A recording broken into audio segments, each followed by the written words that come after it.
सरस्वती नमस्तुभ्यं वरदे कामरूपिणी विद्यारंभं करिष्यामि सिद्धिर्भवतु मे सदा। मुहूर्त का ज्ञान होने के बाद में अब हम सबसे पहले ये ज्ञात करते हैं उस दिन खात या नींव की जो खुदाई है वो किस दिशा में करना है। इसके लिए हम यहाँ पर स्केच बना करके विशेष रूप से वर्णन करते हैं। चित्र देखिए, ये आपका प्लॉट है।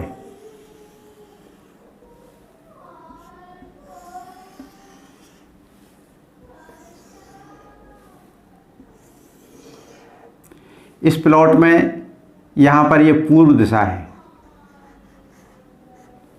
ये उत्तर दिशा है, ये दक्षिण दिशा है, ये पश्चिम दिशा है। तो पूर्व और उत्तर के बीच में जो कोण होता है वो ईशान कोण कहलाता है। पूर्व और दक्षिण के बीच में आग्नेय कोण कहलाता है। पश्चिम और दक्षिण के बीच में नैऋत्य कोण कहलाता है। और उत्तर और पश्चिम के बीच में वायव्य कोण कहलाता है। आजकल ईशान की बजाय साधारण लोग अंग्रेजी ज़्यादा बोलने लगे हैं, तो अंग्रेजी में वो मैं लिख देता हूँ क्योंकि कई बार हिंदी में समझ नहीं पाते हैं। तो पूर्व को ईस्ट बोलते हैं ई, ईशान को नॉर्थ ईस्ट बोलते हैं एन ई, उत्तर माने एन, वायव्य मतलब पश्चिम और नॉर्थ का कॉर्नर है तो डब्ल्यू एन, या एन डब्ल्यू भी कह सकते हैं। इसके बाद में वेस्ट, वेस्ट के बाद में साउथ वेस्ट, ये साउथ, और ये एस ई साउथ ईस्ट। अब कई बार हम ईशान और उत्तर कहने की जगह शॉर्ट में जो है आपको एन ई एस ई भी कह सकते हैं। तो सूर्यदेव जिस समय पे वृष, मिथुन और कर्क राशि में रहते हैं, कहाँ पर? वृष, मिथुन और कर्क राशि में रहते हैं, उस समय पे उनका जो मुंह है वो आग्नेय कोण में रहता है।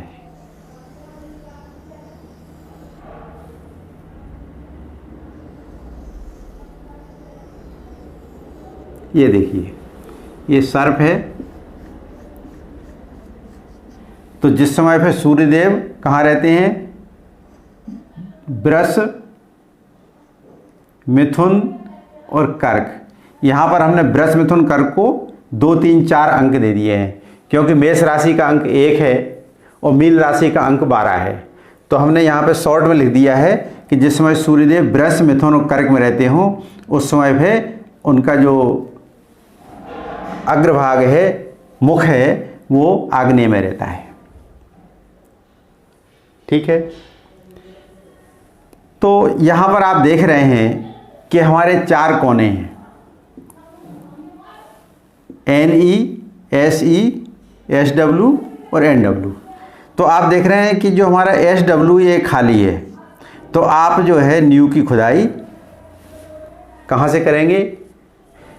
एस डब्ल्यू से करेंगे, क्योंकि यहाँ पर ना तो सर्प का सिर डैमेज हो रहा है, क्योंकि खुदाई करने पर ऐसी कल्पना की गई है कि डैमेज होता है, ना ईशान कोण में उनका पेट डैमेज हो रहा है और ना ही उनकी पूंछ डैमेज हो रही है। तो ये जो स्थान खाली है एस डब्ल्यू, यहाँ पर हम जो है खुदाई प्रारंभ करेंगे। कब? जिस समय पर सूर्यदेव वृष, मिथुन और कर्क राशि में हों। ठीक है, क्लियर हुआ? अब चूंकि कर्क के बाद में कौन सी राशि आती है? सिंह, कन्या और तुला। तो जिस समय पे सूर्यदेव सिंह, कन्या और तुला में रहते हैं तो राहु इस प्रकार से घूम जाते हैं, एंटी क्लॉकवाइज। ऐसे राहु कैसे घूमते हैं? Anti clockwise. तो इनका जो मुंह है वो यहाँ पर जब सिंह राशि में सूर्य हो, कन्या राशि में सूर्य हो और तुला राशि में जिस समय सूर्य हो, उस समय फिर इनका मुंह कहाँ आ जाएगा? यहाँ पर आ जाएगा। और ये पेट कहाँ आ जाएगा? यहाँ आ जाएगा। और पूंछ कहाँ आ जाएगी? यहाँ आ जाएगी। ठीक है, इस चित्र को हम देखिए एंटी क्लॉकवाइज है, इनका जो है ये एंटी क्लॉकवाइज घूम रहे हैं। अब इस चित्र को मैं दोबारा बनाता हूँ।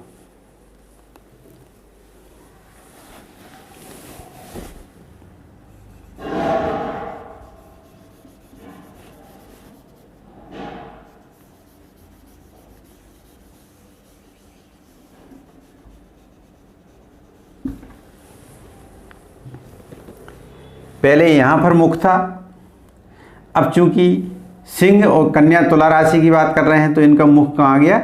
यहाँ पर आ गया।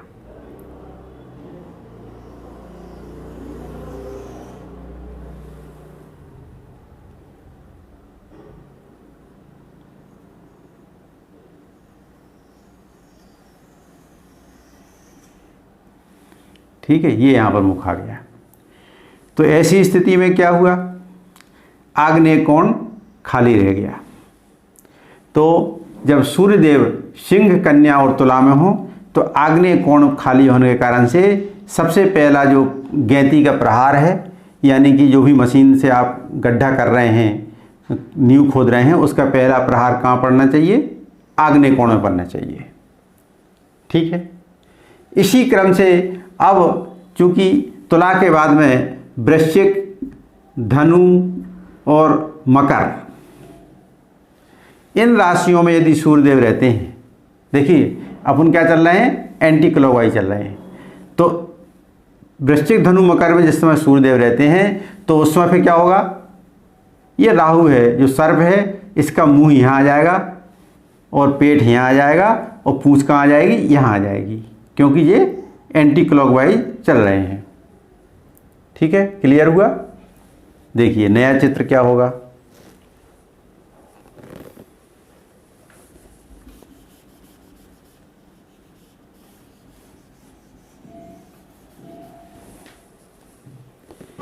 अब क्या होगा कि अब जो है सर्प का जो मुंह है,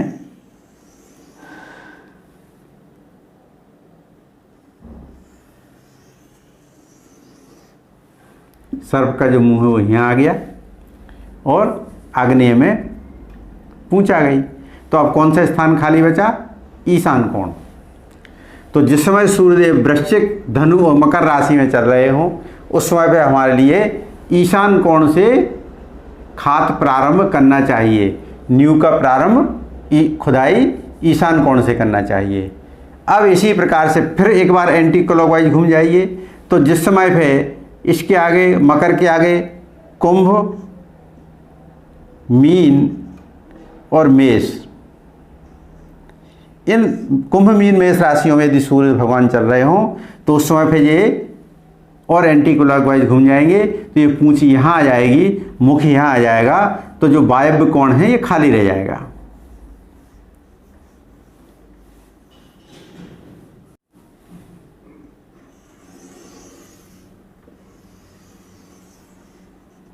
ये यहाँ पे मुंह आ गया तो ये वायव्य कोण खाली आ गया। तो आप स्पष्ट हो गया कि खात की दिशा जो है जिस समय पे सूर्यदेव कुंभ, मीन और मेष राशि में हो उस समय पे वायव्य दिशा में खात का प्रारंभ करना चाहिए।